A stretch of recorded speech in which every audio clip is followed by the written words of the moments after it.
안녕하세요. 자, 한 권으로 끝내는 문법 바이블 알량노트 2%입니다. 자, 오늘 2강부터는 본격적으로 1형식부터 이제 2형식 그리고 다음 강의에서는 우리가 3형식을 배워보도록 할 거예요. 자, 먼저 페이지 같은 경우는 15페이지부터 보겠습니다. 페이지는 15페이지부터. 제가 수업을 하는데 존칭보다는 편하게 이야기를 하더라도 양해해 주시길 바라면서 수업 시작하도록 하겠습니다. 자, 일단 15페이지를 보게 되면은 일형식이기 전에 일반 동사의 불규칙 변화라는 게 나옵니다. 자, 여기서 말하는 이 불규칙 변화란 무엇이냐?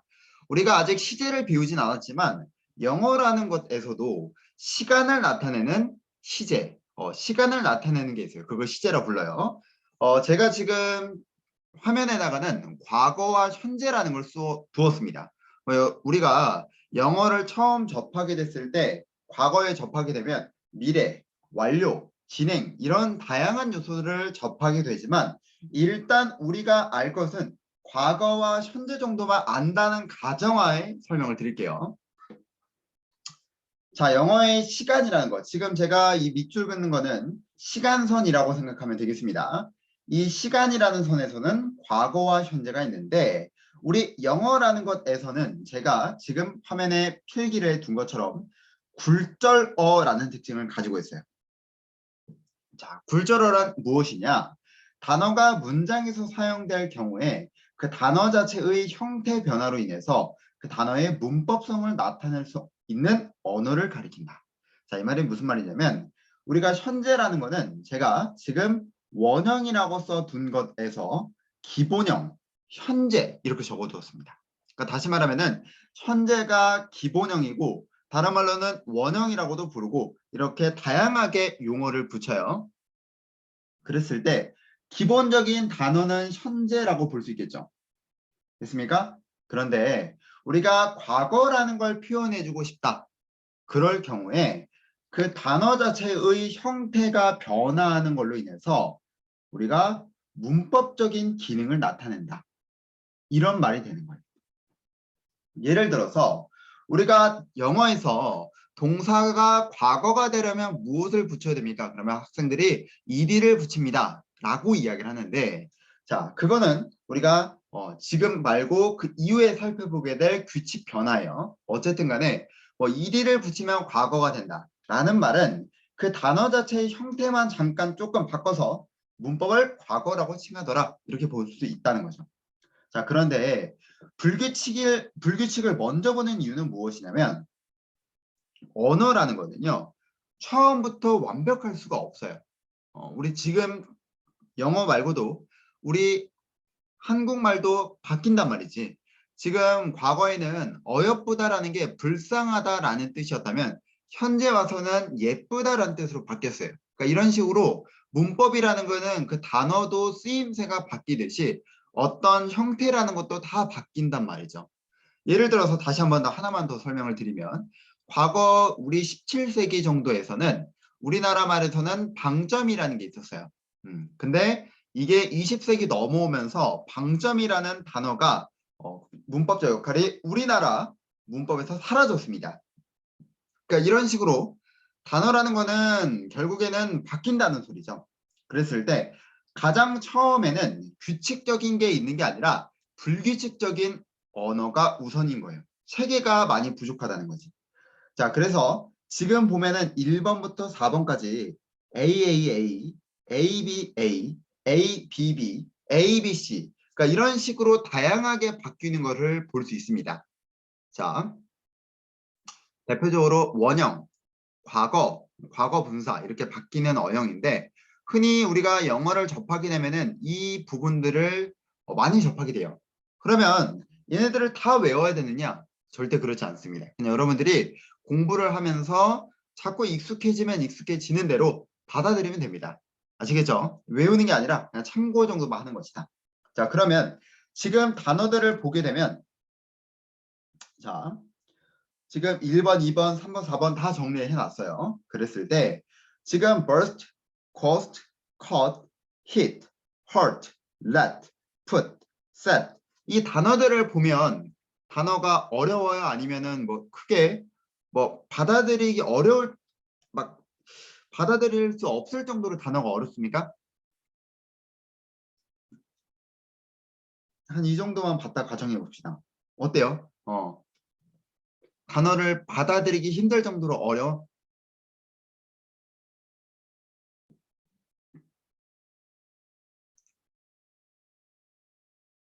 그치?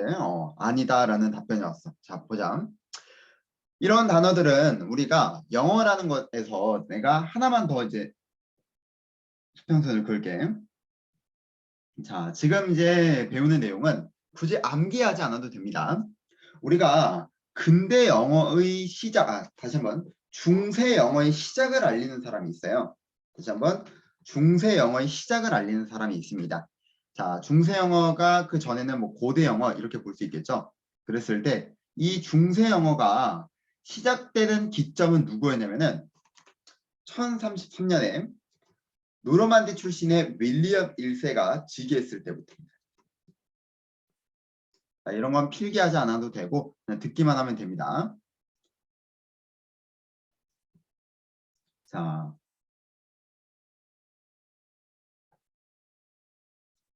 중세 영어는 윌리엄 1세가 이제 즉위했을 때다. 자, 이 사람은 프랑스 출신이었어요. 노르만디가 지금의 프랑스 영토에 있거든요. 그래서 프랑스 출신인데 이 사람이 지금의 영국이죠. 이 영국의 왕으로 즉위를 한 거예요. 그랬을 때 이제 지배층과 피지배층이 있는데 당시 지배층은 점차 프랑스인들로 채워지게 됐죠. 자, 그랬을 때 내가 이 말을 지금 왜 하냐면은 당시 지배층에 프랑스인들이 있고 피지배층에 영국인들이 있었습니다. 자, 프랑스어라고 하면은 우리가 흔히 막 고급스럽다라는 말을 많이 하죠. 그냥 그렇다라고 받아들입시다. 자, 그랬을 때 당시 영국인들은요. 단어를 쓸 때 지금처럼 burst, caused, caught, hit, hurt, let 그러니까 이런 식으로 간단한 단어들을 썼어요. 우리가 모음의 개수를 음절이라 부르는데 막 그런 용어까지 알 필요는 없습니다. 모음의 개수를 음절이라 불러요. 그 음절이 이음절, 그러니까 모음의 개수가 2개 이하인 단어들을 영국인들이 많이 썼던 거예요. 그러니까 옛날에 중세영어 이전에는 영국인들이 동사를 표현할 때 뭔가 의사 표현을 할 때 이음절 미만의 또는 이음절 이하의 동사들을 많이 썼다는 거예요. 그리고 AAA, ABA, ABB, ABC라는 형태처럼 규칙성이라는 게 약간 좀 덜했어요. 뭐 1형식부터 5형식까지도 형태가 다양하고 그리고 그 안에 쓰이는 것도 굉장히 다양했단 말이죠. 그만큼 규칙성이 없었다라는 거를 이야기해주고 싶은 거고 두 번째는 이 단어들의 경우에는 과거 영국인들이 썼던 단어 정도로 보면 되겠습니다. 그러다가 이제 1033년 이 프랑스인이었던 윌리엄 밀스가 직유를 하면서 영어의 규칙성이라는 게 부여받기 시작합니다. 그러면서 우리가 점차 무엇으로 규칙변화로 들어가게 된다라고 보시면 될 것 같아요. 자, 그러면서 일단 이런 단어들이 있다 정도만 보시면 되시고 점차 영어라는 거는 무엇으로 불규칙이라는 부분에서 규칙으로 가게 되다. 그래서 어떻게 불규칙이라는 부분에서 점차 규칙으로 바뀌게 되다.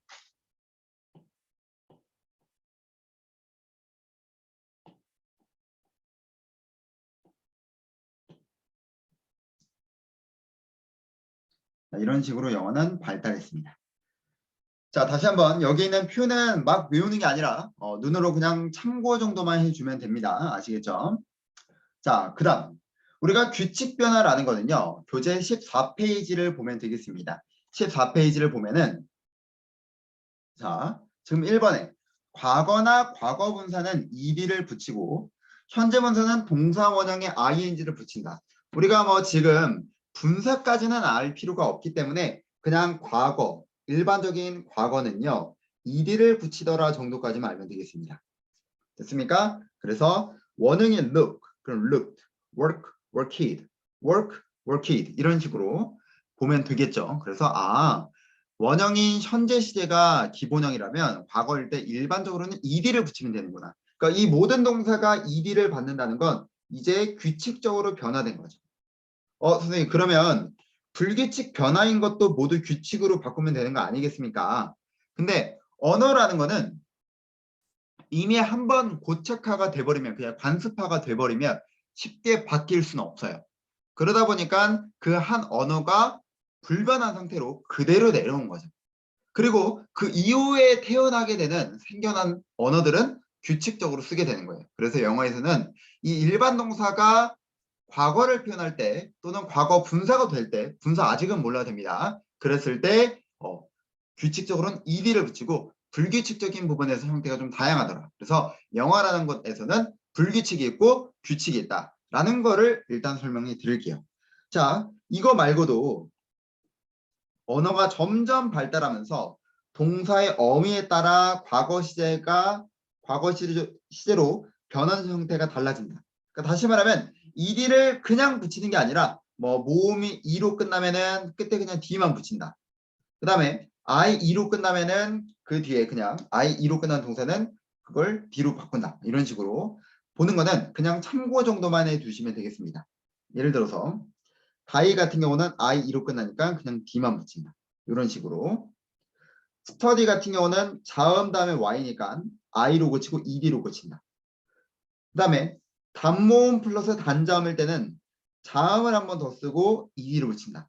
그러니까 굳이 우리가 지금 공부하는 난이도에서는 이런 변화구 같은 게 나오진 않아요. 그냥 ed를 붙이는 건 맞는데 그런 부분이 조금 디테일하게 들어가면 이런 규칙이라는 게 더 세밀하게 있구나. 그만큼 언어가 정말 많이 발달을 한 형태구나 정도로 보시면 되겠습니다. 자, 그래서 이런 예문 정도는 참고해 주시면 될 것 같아요. 자, 다시 한번 이제 15페이지로 돌아와서 여기서 우리가 알고 가야 될 것은 지금 동사라는 거는 불규칙에서 규칙으로 변화했다. 규칙이라는 거는 동사 뒤에 ed가 붙더라. 뭐 조금 더 디테일하게 들어가면은 뭐 i로 바꾸고 I2로 끝나는 것에서는 그 뒤에 그냥 d를 붙여서 die드라고 표현하고 자음 플러스 y, 뭐 study 이런 거는 y를 i로 고친 다음에 ed를 붙여서 studied 이런 식으로 바꾸고 그러니까 그런 표현들이 있구나라는 것만 생각해 두시면 되겠습니다. 자, 여기서 우리가 하나만 조금 더 설명을 하고 가자면 지금 과거와 현재, 불규칙과 규칙 이렇게 두 가지로 나눠져 있습니다. 그죠? 영어라는 거는요. 이분법적 사고가 굉장히 많이 발달된 언어입니다. 자, 우리가 이 다음에 바로 배우게 될 거는 이제 동사를 본격적으로 배우게 될 건데 자, 우리가 제일 첫 번째 시간에 동사라는 거는 두 가지로 분류할 수 있다. 그러면 뭐와 뭐로 분류할 수 있을까요? 한번 이야기해 볼까? 뭐와 뭐로 분류해 볼 수 있을까?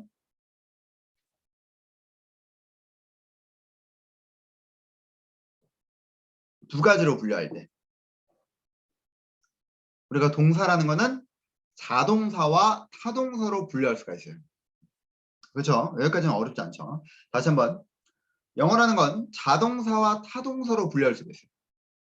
어서 그 안에는 또 완전 불완전이 있잖아요. 거기까지는 생각하지 말고 기본적인 틀에서는 자동사와 타동사로 분열이 될 수 있죠. 동명사와 부정사로 분열이 될 수 있어요. 그죠? 이런 식으로 영어라는 거는 이분법적 특성이 굉장히 많이 발달된 언어입니다. 그래서 우리가 영어를 배우다 보면 제가 두 가지 형태로 나누는 거를 정말 많이 알려줄 거예요. 그리고 이건 문법뿐만이 아니라 우리가 이런 거를 이분법, 전문 용어로는 이원론적인 사고관념이라 이야기를 하는데 문법 외적으로 나중에 독해적인 부분에서도 정말 많이 다뤄진 영역이니까 그냥 일단은 영어라는 거는 이분법적 사고가 상당히 발전된 언어이구나 라고 생각만 하고 넘어갑시다. 자, 그러면 우리가 이런 표현들 동사의 원형과 불규칙 변화형 정도 한번 살펴봤고요. 이런 표현이 있다 정도만 생각하고 넘어가 달라고 말씀드렸습니다. 우리는 17페이지로 넘어오도록 하겠습니다. 17페이지. 자, 제가 방금 전에 이야기했던 것처럼 영어라는 거는 동사가 자동사와 타동사로 나뉜다라고 말씀드렸어요. 그리고 제일 첫 번째 시간에서는 자동사라는 거는 자연 발생적으로 일어난다. 스스로 움직일 수 있는 동사이다 라고 말을 했는데 그런 용어적인 설명까지는 그냥 여러분의 이해를 돕기 위한 거예요. 자동사라고 하면 간략하게는 목적어가 없는 거라고 생각하세요. 다시 한번 자동사라고 하면은 그냥 뭐라고 생각하자? 목적어가 없는 것 이렇게 생각하세요. 타동사는요, 목적어를 필요로 하는 것. 타동사는요, 목적어를 필요로 하는 것. 그래서 목적어가 있으면 타동사고 목적어가 없으면 자동사다. 자, 여기까지만 보시면 되겠습니다. 다시 한번 목적어가 있으면 타동사고 없으면 자동사다 정도만 보면 되겠습니다. 자, 그 다음 우리가 보어라는 것에서 배웠어요. 보어라는 것을. 주어 또는 목적어를 부연 설명하는 것을 이야기를 하는데 자, 여기 이렇게 나오죠. 보어가 있으면 불완전한 동사다. 보어가 없으면 완전 동사다. 이렇게 나오고 있어요. 자, 지금 아래 표에서도 볼 수 있다시피 자동사라는 게 완전과 불완전, 또 3형식과 5형식이라는 거는 완전과 불완전 이런 표현들로 나누어져 있습니다. 그죠? 자, 우리가 보어라는 성질은 어떤 거였죠? 지금 여기 물론 나와 있어요. 주어 또는 목적어를 부연 설명해 주는 것을 보어라 한다. 이렇게 나와 있는데 우리 보어라는 건 쉽게 말하면 무엇이라고 정의할 수 있을까?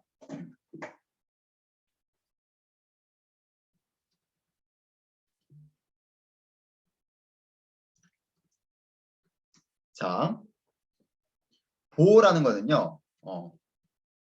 불완전한 문장에서 보충해주기 위한 언어로서 역할을 수행한다. 이렇게 보시면 되겠습니다. 다시 한번 보어라는 건 무엇이다? 불완전한 문장에서 보충해주기 위한 언어로서 역할을 수행하는 것이다. 영어라는 거는 완전한 성질을 제가 갖고 있다라고 말씀드렸어요. 그죠? 그게 대표적인 성질이다. 그런데 무조건 절대적으로 완전해야 돼. 영어라는 거는 아무 이유 없이 불완전한 문장이 될 수가 없어요. 그래서 불완전한 문장이라면 그 문장을 보충해서라도 완전한 문장으로 바꿔야 되는데 그 보충해주기 위한 언어가 바로 보어라는 거예요. 그래서 보어가 있다는 거는 그 문장이 그만큼 뭐하다. 불완전했기 때문에 있다는 것이고 만약에 보어가 없다는 거는 그만큼 어땠다는 거다. 그 문장 성분이 완전했다는 것이다. 됐습니까? 그래서 보호가 있다는 것은 불완전하다는 것이고 보호가 없다는 것은 완전하다 이렇게 볼 수 있다. 그래서 우리가 1형식부터 5형식을 봤을 때 완전 자동사, 불완전 자동사, 완전 타동사, 불완전 타동사 이런 말들을 씁니다. 그래서 그냥 이런 용어가 있구나. 자, 여기까지 한번 보고 정리 한번 해볼게요. 우리가 자동사라 그러면 뭐가 없는 거? 한번 이야기해 봅시다. 적극적으로 이야기하면서 한번 해보자고. 자, 자동사라고 하면 뭐가 없다? 목적어가 없다. 그치? 목적어가 없다. 타동사라는 거는 뭐가 있다? 목적어가 있다.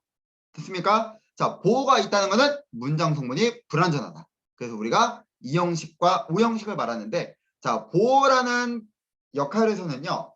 품사가 누가 들어가냐면 명사와 형용사가 들어갈 수 있습니다. 다시 한번 보어라는 것에서는 품사가 무엇으로 들어갈 수 있다? 자, 여기다가 추가적으로 제가 말씀을 드릴게요. 자, 보어라는 문장 성분에는 명사와 형용사가 들어갈 수 있다. 자, 다만 아무 경우에서 명사가 들어가거나 아니면은 형용사가 들어갈 수는 없죠. 아무 경우에서. 자, 우리가 보어 자리에 명사가 들어간다는 거는요. 얘가 보충해주기 위한 그 역할과 대등한 관계를 이룰 때 명사를 써요. 자, 이 말이 무슨 말이냐면 예를 들어서 She is a doctor. 그녀는 한 의사이다. 그녀가 의사이죠. 의사가 그녀죠. 이렇게 대등한 관계가 성립될 때에 한해서 명사가 보어에 쓰일 수 있어요. 지금 우리가 이 형식 같은 경우는 제가 1교시에서 주어를 보충하는 언어다 이렇게 말씀드렸어요. 그죠? 그러니까 그녀가 의사이고 의사가 그녀의 1대1 관계가 성립이 될 때 한해서 명사가 쓰이는 거야. 그 이외의 모든 경우의 수에서는 바로 형용사가 들어갈 수 있습니다. 그래서 일단 기본적인 거는 보어라는 자리에는 명사와 형용사가 들어갈 수 있으나 아무 경우에서 명사, 형용사가 막 들어가는 게 아니라 명사라는 거는 주어를 보충할 때 이 주어와 대등한 관계에서 들어갈 수 있는 것이고 형용사라는 거는 그 나머지 이외의 경우 정말 많은 경우의 수가 있겠죠. 그런 경우에 들어갈 수 있다. 자, 주의해야 될 점은 무엇이냐면 이 보어라는 자리에서는 단독으로 부사가 들어갈 수는 없어요. 됐습니까? 다시 한번 보어라는 자리에는 누가 들어갈 수 없다? 단독으로 부사가 들어갈 수 없다. 자, 보어라는 자리에는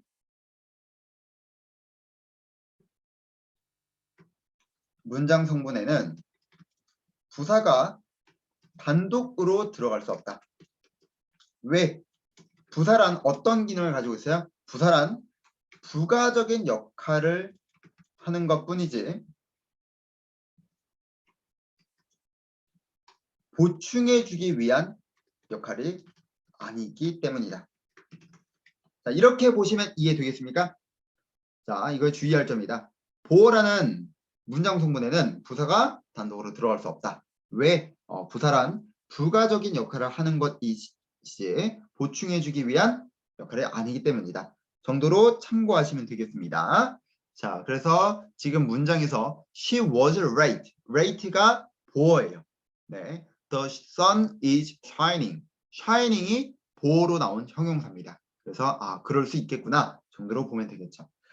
자, 이제 세 번째는요. 목적어와 보어의 유무에 따라 영어의 동사는 5개 유형으로 나뉩니다. 자, 자동사는 누가 없는 거? 목적어가 없는 거. 자동사는 목적어가 없는 거. 타동사는 목적어가 있는 거. 이렇게 정의를 했습니다. 그리고 불완전할 경우에는 보어가 있는 거예요. 그러니까 불완전 자동사면은 목적어는 없지만 보어는 있겠지. 불완전 타동사는 당연히 목적어도 있는데 불완전하니까 보어도 있겠지. 이렇게 생각하시면 되겠습니다. 그래서 이 형식에 관련된 게 너무나도 중요합니다. 영어에서 정말 중요하기 때문에 우리가 이제 형식에 관해서 본격적으로 들어갈 건데, 자, 우선 우리가 공부를 하더라도 그 우선순위가 정해져 있어야 되겠죠. 자, 시험에서는 1형식부터 5형식까지 있을 때 가장 시험에서 중요한 성분은 누굽니까?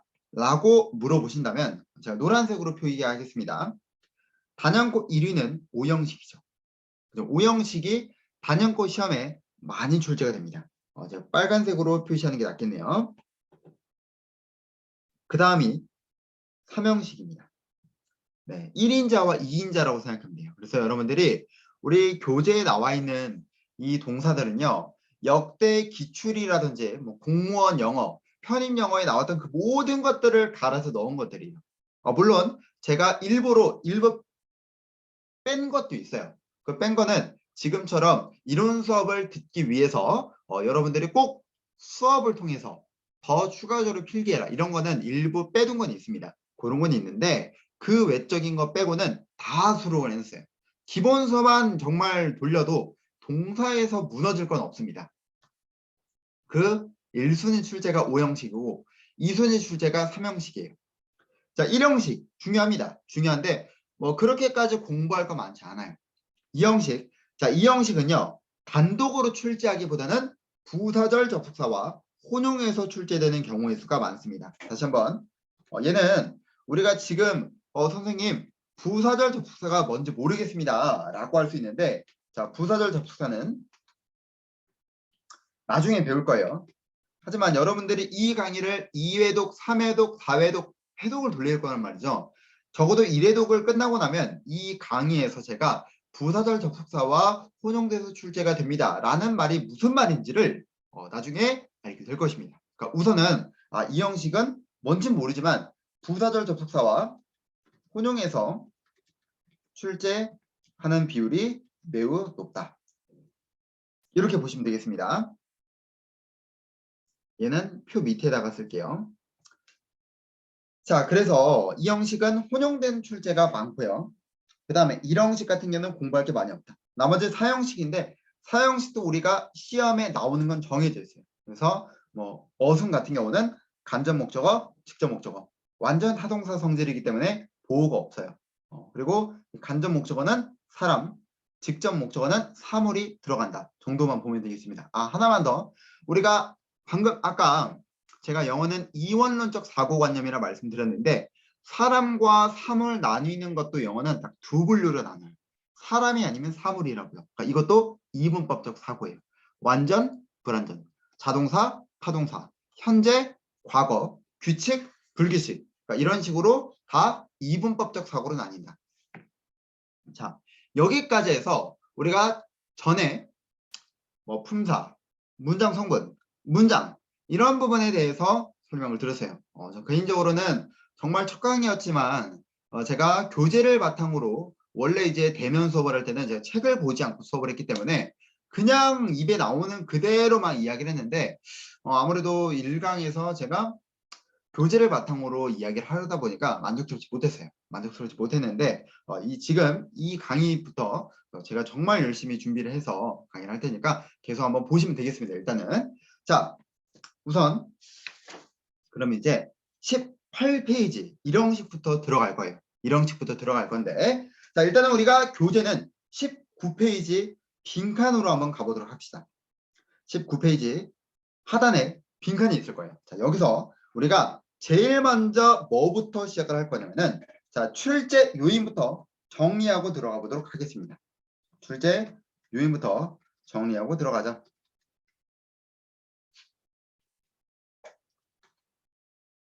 자 일단 저희가 자동사라 그러면 뭐라 그랬죠? 자동사라 그러면 뭐라 그래야 돼? 자동사라 그러면 우린 뭘로 기억하자? 제가 필기할 때 여러분은 말씀해 주시면 되겠습니다. 자동사라고 하면은 누가 없어야 된다? 목적어가 없는 것이다. 됐습니까? 이게 자동사입니다. 다시 한번 목적어가 없는 게 무엇이다? 자동사다. 됐죠? 자, 그랬을 때 우리가 아직은 시제, 태 이런 요소들에 대해서는 아직은 안 배웠지만 그래도 일단은 설명은 더 하진 않을게요. 그냥 이런 게 있구나. 지금 이 시간에는 이런 게 있구나. 이 정도만 생각을 해둡시다. 자, 자동사라는 건 목적어가 없는 건데 우리가 목적어를 가지고 만드는 문법이 있어요. 그 문법을 우리는 수동태라고 불러요. 다시 한번 우리가 목적어를 가지고 만드는 문법이 뭐다? 수동태라고 불러요. 그런데 자동사라는 거는 애초에 명사가 목적어가 없는 거지. 그지? 그러면 수동태를 만들 수 있을까 없을까? 자, 수동태를 만들 수 있을까 없을까?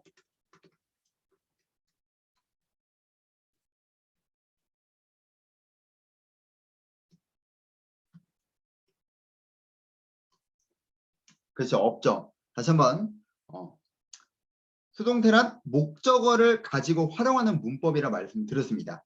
그러면 당연히 자동사라는 건 목적어가 없으니까 수동태는 절대 불가능하겠죠. 됐습니까? 그래서 첫 번째 키워드는 자동사라는 것은 목적어를 못 봤기 때문에 수동태가 절대 불가능하더라. 됐습니까? 그래서 수동태라는 것은 목적어를 가지고 활용하는 문법이기 때문에 이게 첫 번째 출제 패턴입니다. 자, 됐습니까? 그래서 수동태가 절대 불가능하고 우리가 동사의 기본형을 능동이라 불러요. 여기서도 알 수 있죠? 능동과 수동, 이분법. 자, 다시 한번 정리를 하면은 능동태가 원칙이고 목적어를 받지 않는 자동사 같은 경우는 절대로 목적어를 가지고 활용하는 문법에 해당하는 이 수동태를 만들 수 없다. 그래서 자동사라는 동사를 우리가 마주치게 되면 그 동사가 절대 수동태가 될 수 없다. 이게 첫 번째 패턴입니다. 자, 그러면 이제 두 번째는요. 근데 이럴 수 있잖아. 자동사가 목적어를 기어코 받고 싶어. 뭐 그럴 수 있지 않을까? 이 자동사가 나는 기어코 목적어를 받고 싶어. 그럴 수 있겠지. 다시 한번 우리가 원칙은 목적어의 들어올 수 있는 명사를 받으면 안 돼. 근데 누군가는 아니 난 받고 싶다니까 나는 쓰고 싶어 라고 할 수 있단 말이야.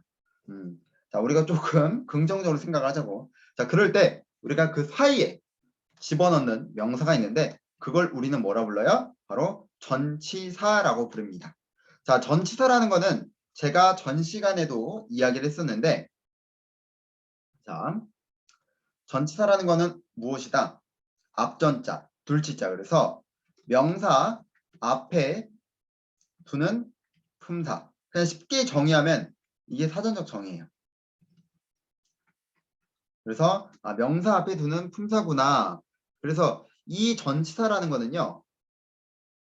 어떤 역할을 가지냐면 마찬가지예요. 부사의 일종이기 때문에 품사로 부사의 일종으로서 부가적인 역할을 담당합니다. 자, 여기서 중요한 점은요. 담당한다. 참고로 부가적인 역할은 부가적일 뿐 품사 문장에 영향을 주지 않아요.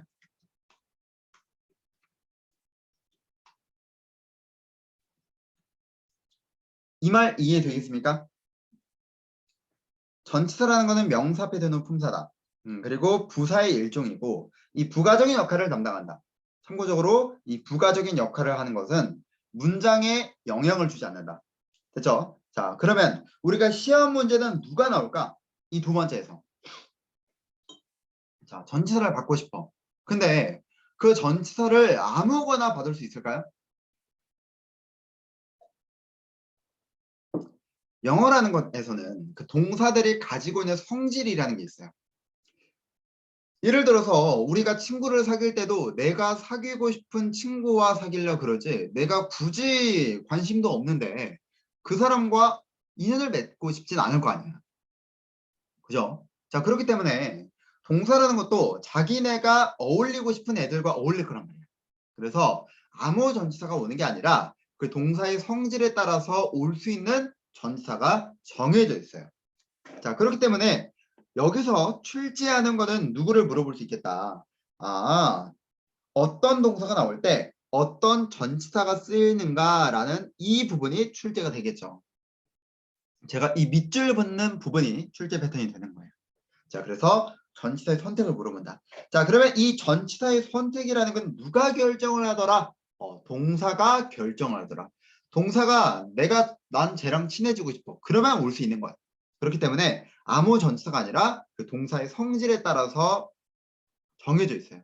자, 그래서 우리가 공부를 할 때는 자동사 플러스 전치사가 나오면은 어울리는 애들은 하나의 단어로 기억합시다.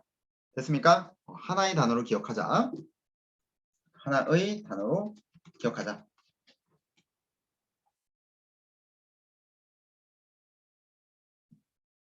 자, 마지막 세 번째가 되겠습니다. 자, 우리가 지금은 자동사적 성분에 대해서 말씀을 드렸는데 이번에는 조금 차이가 있어요. 우리가 흔히 here, there이라고 많이 표현하거든요. 자, 이런 표현이 있습니다. 그래서 여러분들 조금 생소하겠지만 일단은 here, there이라는 부분이 있구나 정도로 일단 봅시다. 자, 우리가 here, there이란 친구들을 뭐라고 부르냐면 유도부사라고 불러요.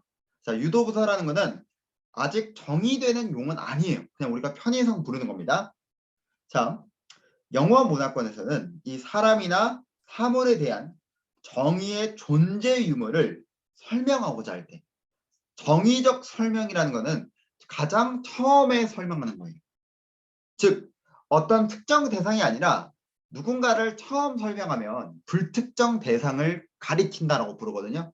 그래서 이런 불특정한 대상의 정의적 설명을 할 때 우리가 흔히 영어에서 주어 플러스 비동사만으로 이루어진 문장은 어색하다고 해요. I am, 나 있다. 이렇게만 보는 건 좀 어색하다 이거야. 그게 영어의 관례예요, 관례. 그러다 보니까 뭔가의 정의적 설명을 할 때 there과 here이라는 것, 이 단어를 빌려와가지고 문장을 구성하는 거예요. 그러니까 얘네들은 우리가 그냥 뭔가 시선을 끄는 부사고, 그래서 유도 부사라고 그래요. 그러면 얘네가 그냥 아무 의미 없이 왔으니까 그냥 주어 동사가 아니라 나 얘네 왔다는 거를 표시해두고 싶어, 알려주고 싶어. 그래서 원래 우리 어순은 주어 동사라는 어순을 가지죠. 자, 다시 한번. 본래 영어의 문장 어순은 영어의 어순이라 그럴게요. 본래 영어의 어순은 평서문이라는 건 아직 몰라도 됩니다. 주어 플러스 서술어와 같이 주어 서술어 구조로 쓰이는 것이 원칙이다. 그러니까 우리가 한국말을 쓸 때에도 주어를 먼저 쓰고 우리는 서술어를 맨 마지막에 씁니다. 이게 규칙이죠. 이런 걸 평서문이라 불러. 영어도 그 언어만의 특성에서는 주어 서술어를 쓰는 게 원칙이야. 근데 얘는 지금 서술어 다음에 동사가 나오고 있어요. 그죠? 자리가 바뀌었지. 이유는 누구 때문이야? 유도 부사라는 친구를 앞으로 끄집어냈기 때문에 내가 끄집어냈다는 거를 표기해주고 싶어. 그래서 동사와 주어의 위치를 바꾸는 거예요. 자, 그러면 얘는 뭐가 나오느냐? 당연히 이게 바뀌는 어순은 안 나와요. 당연한 거기 때문에. 그래서 첫 번째는 이 주어와 동사가 됐을 때 아직은 우리가 안 배웠지만 영어에서 수일치라는 개념이 굉장히 중요해져요. 다시 한번 영어에서는 무엇이 중요하다? 수일치라는 게 굉장히 중요한데 수일치라는 말은 나중에 한번 봅시다. 나중에 한번 보고 수일치라는 부분에 대해서 시험에서 출제가 될 수 있구나. 그 정도로 보면 되겠습니다. 자, 그 다음 하나만 더. 혹시 여러분 포맨이라는 노래 아십니까? 노래랜다. 포맨이라는 가수. 알아요? 얘기해 주세요. 제가 필기하는 동안.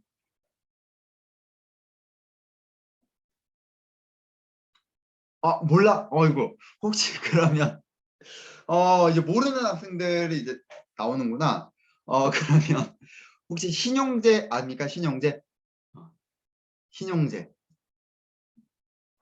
가수가 된 이유 막 이런 노래 부르는 사람인데 알아요? 신용재?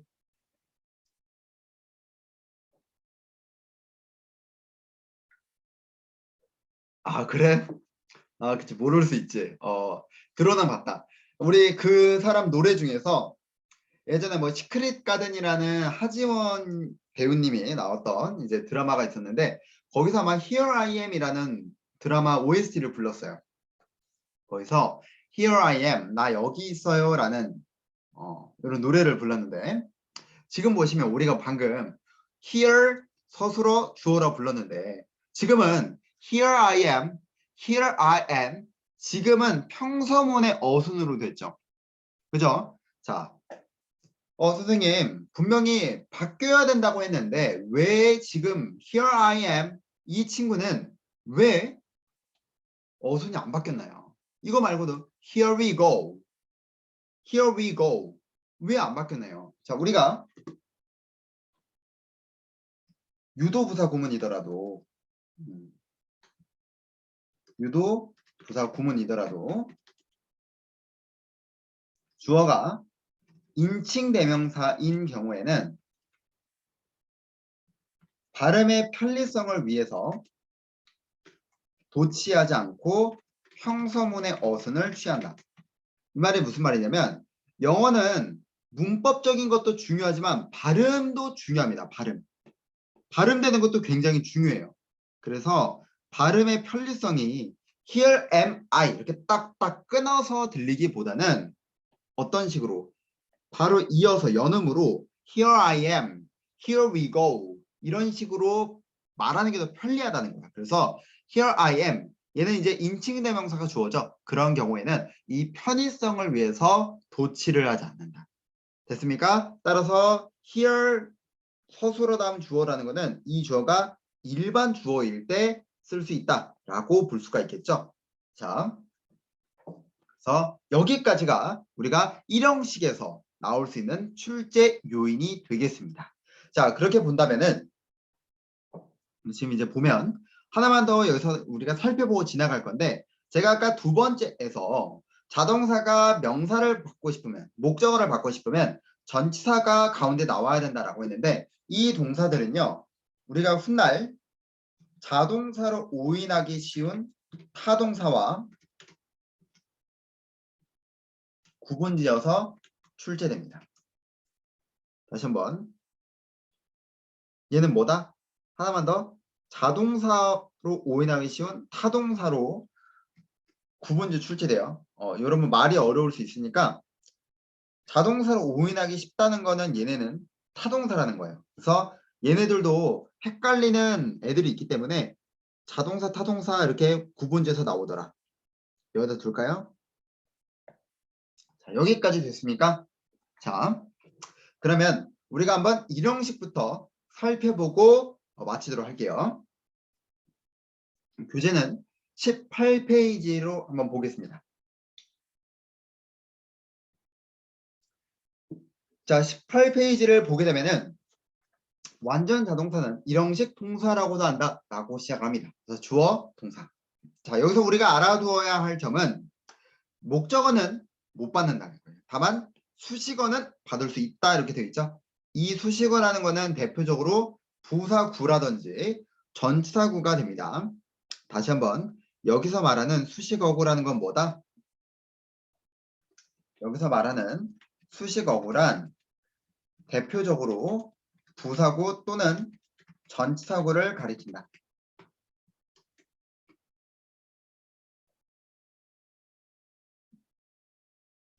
됐습니까? 절대 형용사가 아닙니다. 자, 그 다음 완전 자동사는 주어와 동사만으로 이루어지는 완전한 문장이다. 그래서 뒤에 목적어나 보어가 나오면 문법적으로 틀린다. 자, 지금 여기 나와 있는 동사들은요, 여러분들이 천천히 익숙해지면 됩니다. 익숙해지면 되는데 오늘 당장 외운다면요, 제가 개인적으로 추천하는 거는 스타트 비긴 정도는 알아두세요. 다른 동사들도 알아두어야 하는데 이 start와 begin 같은 경우는요 우리가 타동사로도 쓸 수 있어요. 여기서 주의해야 될 점이 있는데, 영어에서 자, 비록 자동사라고 하더라도 동사의 성질에 따라 타동사로 쓰일 수 있는 동사도 있다. 대표적인 게 start, begin 등등 있겠죠. 이렇게 보면 될 것 같아요. 예를 들면 선생님, appear과 disappear, happen, occur, emerge 얘네도 그러면 타동사가 되나요? 아니요, 안 돼요. 제가 여러분들한테 말씀을 드리면은 지금 뭐 예를 들어서 제가 녹색으로 표시하는 여기 파트는 녹색 부분이니까 녹색으로 표시하는 부분들은 절대 자동사입니다. 절대 타동사가 안 되는 거예요. 뭐 등장, 존재, 생성,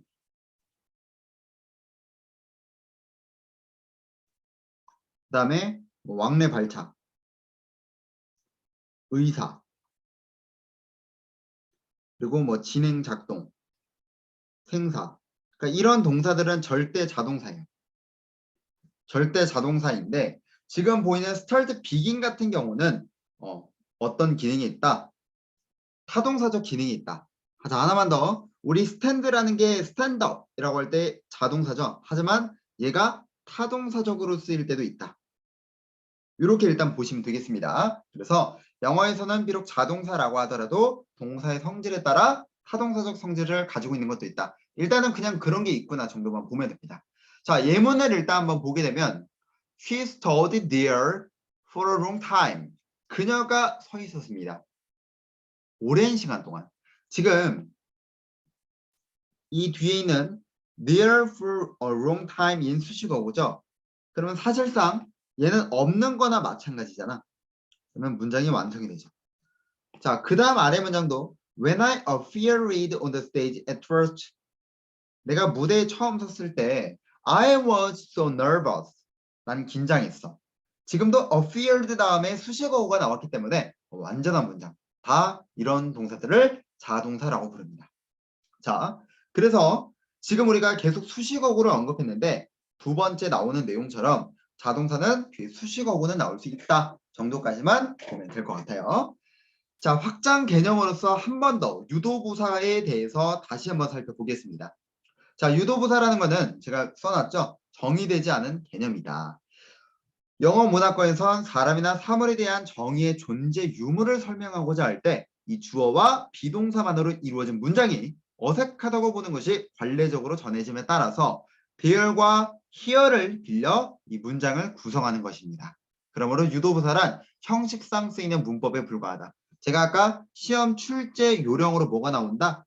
이 동사와 주어의 수일치가 시험에 나오더라. 이런 말씀을 드렸습니다. 수일치가 시험 출제 패턴이다. 선생님, 수일치라는 부분에 대해서 설명해 주시면 안 되나요? 그거는 조금 나중에 한번 보도록 합시다. 자, 그 다음에 또 아래 보면은 유도부사의 경우에 주어와 동사를 도치시키는 게 원칙이나 인칭대명사가 주어로 온다면 평서문의 어순을 취한다. 이 말이 무슨 말이다? 도치하지 않고 그냥 그대로 Here we go 이런 식으로 그대로 쓰는 걸 말해요. 자, 인칭대명사가 주어로 쓰이는 경우는 이 도치되지 않는 이유가 뭐다? 영어는 연음이 발달된 언어라는 점을 감안해서 인칭대명사를 도치할 경우 다소 발음이 매끄럽지 않다. 그래서 그런 불편함을 해소하기 위해서 인칭대명사를 주어로 쓰는 경우 평서문의 어순으로 쓰기로 정하였다 정도까지만 보시면 되겠죠. 자, 여기까지가 유도부사가 될 것 같아요. 그 다음 해석에 유의해야 할 완전 자동사입니다. 자, 지금 이 동사들은 무엇이다? 다 자동사입니다. 그래서 자동사로 쓰일 때는 두가 뭐뭐 하다라는 뜻도 있지만 충분하다라는 뜻도 있고 pay, matter, count, work 등등의 동사가 있다 정도로 보면 되겠습니다. 의외로 시험에서 자주 등장하게 되는 동사는요. 바로 vary, 다르다. 이 동사는 좀 알아둘 필요가 있습니다. 아시겠죠? vary. 자, 우리가 제가 vary 하면서 하나 더 써줄게요. 자, range from A to B. 자, 혹시 from A to B가 뜻이 뭔지 혹시 알고 있습니까?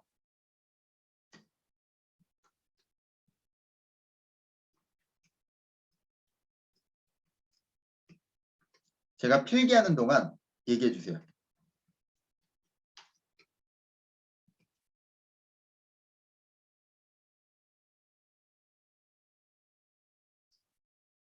그렇죠. A에서 B까지죠. 맞습니다. 그래서 range from A to B라는 단어로 많이 써요. 제가 이 단어를 설명하는 이유가 뭐냐면 우리가 나중에 문법을 문제 풀 때 이런 식에서 정말 많이 쓰이는 게 vary와 range예요. vary도 지금 보시면 condition, vary from school to school, from A to B가 쓰이죠. 그러니까 vary from A to B, range from A to B 이렇게 같이 외워두는 게 좋아요. from A to B라는 건 수식어구에 불과하니까 나올 수 있죠. 나올 수 있는데 얘네가 from A to B와 거의 같이 나와요. 자, 그러면 vary의 중요한 점은 range의 중요한 점은 어떤 게 시험에 나올까? 얘는 뭐가 불가능하다? vary와 range는 무엇이 불가능하다? 수동태가 불가능하다. 우리 바로 아래 지금 출제 요인부터 정리하고 들어가자. 뭐가 나와요? 수동태 절대 불가능 나오죠? 그 대표적인 게 vary와 range 정도 보면 되겠습니다. 우리가 수동태는 표현하는 거는 BPP라고 해서 뭐 예를 들면 그냥 참고만 해주세요. be ranged라고 이야기를 해요. be ranged. 안 되죠. 수동태 안 된다고 했잖아. 그러니까 이런 게 시험에 나와요. 조금 어려울 수 있는데 우리가 기본 심화 강의를 넘어가다 보니까 다소 조금 어려울 수 있는 부분이 있는데 그런 거는 추가적으로 질문을 해주시면 제가 또 설명을 해드릴게요. 자, 그러면 이어서 넘어가서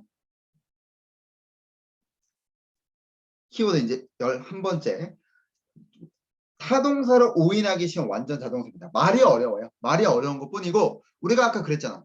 자동사가 목적어를 받고 싶어. 그러면 그 사이에는 누가 들어가야 된다고요? 바로 전치사가 들어가야 돼요. 여기 뭐 나오는 뭐 타동사고 이런 이름은 몰라도 돼요. 중요한 건 누가 있어야 된다. 전치사가 나와야 된다는 거예요. 근데 그 전치사라는 건 누가 결정을 한다? 동사가 결정을 하더라. 됐습니까? 그러면 우리가 그 동사와 전치사를 같이 외우라 그랬죠.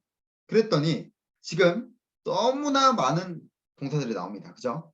자, 일단 우리가 몇 가지만 짚어보도록 할 건데 몇 가지만 짚어보더라도 여러분은 이후에 추가적으로 암기해야 됩니다. 아시겠죠?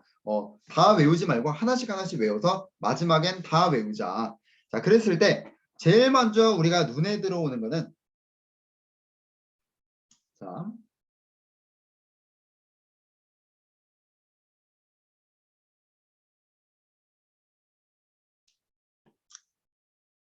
여기 보이는 arrive in, arrive on, arrive at. 자, 우리가 at과 in과 on이라는 이 전치사적 특성은요. 삼형식 공부할 때 살펴보도록 하고요. 일단은 arrive는 자동사인데 목적어를 취하고 싶어. 명사를 받고 싶으면 그 사이에 전치사를 받을 수 있다. 전치사를 받을 수 있는데 그 전치사가 at과 on과 in이 되는구나. 이 정도. 전치사적인 의미는 우리가 나중에 살펴보겠습니다. 자, 그 다음에 예를 들어서 consist of. 그러니까 뭐뭐로 구성되다라고 할 때도 consist는 자동사인데 뒤에 of가 필요하거나 정도로 볼 수 있을 것 같아요. 자, 그 다음에 이번엔 object. 어디에 반대하다라고 할 때 object라는 거는 절대 자동사예요. 타동사가 무조건 불가능해. 그럴 때 object라고 했을 때 object는 명사를 받고 싶으면 전치사 to랑 어울리는구나 이렇게 볼 수 있겠죠. 자, 그 다음 wait for. 기다리다 할 때도 wait for. wait는 for과 어울리나 봐요. 그냥 그렇구나 정도만 알고 넘어갑시다. 그 다음에 예를 들어서 지금 제가 여기에다가는 안 해둔 것 같은데 live in. live in. 어디에 살다. live in. 추가적으로 여기다 추가할까요? 어디에 살다. 이 친구도 조금 알아둘 필요가 있습니다. 그래서 live in이라는 표현도 알아두자. 여러분들이 기본적으로는 제가 지금 필기를 해둔 것처럼 이 정도까지만 일단 알아둡시다. 그래서 얘네들은 자동사적 성질이고 명사를 받고 싶으면 전치사를 받을 필요가 있는데 그때 각각 이렇게 정해져 있구나 정도까지만 보면 되겠습니다. 이 친구들은 우리가 삼형식에서 한 번 더 비교적인 관점으로 배워보도록 하겠습니다. 자, 그러면 우리가 여기까지 해서 완전 자동사 1형식은 모두 끝났습니다. 그러면 정리를 한번 해볼게요. 이번 교시. 제가 이번 교시는 동사에는 불규칙과 규칙이라는 변화가 있다라고 말씀드렸습니다. 그리고 영어는 이분법적인 특성이 있다라는 것도 말씀을 드렸고요. 각각 1형식과 5형식은 성질을 조금 설명을 드리면서 자동사는 목적어가 없다는 걸 의미하고 그 다음에 완전과 불완전은 보호가 있냐 없냐를 기준으로 판단한다라고 말씀드렸어요. 보호가 있다고 하면은 불완전한 거고 보호가 없으면은 완전한 거고요. 자, 그 다음에 우리가 자동사, 완전 자동사 1형식에 대해서 출제 요인부터 정리를 했습니다. 출제 요인은 제가 하단에 필기를 해둔 것처럼 먼저 자동사라는 것은 명사를 못 받는다. 그로 인해서 목적어를 가지고 활용하는 문법이 수동태인데 일단 수동태는 절대 불가능. 그리고 자동사는 명사를 받고 싶으면 전치사를 필요로 하는데 그 전치사가 누가 결정한다. 동사가 결정하고 그러한 동사가 누가 있는지도 그 다음에 here is, there is와 같은 유도부사 구문 얘는 수일치가 나오고 인칭대명사가 주어로 쓰일 때는 발음의 편리성을 위해서 평서문의 어순을 취한다. 그리고 지금 우리 19페이지에 해석에 유의해야 할 완전 자동사에서는 지금 very, 다르다라는 관점이 중요하다. 그리고 하나만 더 여기 보이는 다르다라는 관점 말고도 range from A to B. 이것도 중요하기 때문에 이것도 같이 알아둘 필요가 있다까지 여러분에게 설명을 드렸습니다. 자, 여기까지 해서 우리가 이 완전 자동사와 기본적인 개념에 대해서 모두 마무리 짓도록 하고요. 우리는 다음 시간에서 이 형식에서 만나 뵙도록 하겠습니다. 자, 오늘 수업 모두 고생 많았습니다. 우리는 다음에 뵙겠습니다.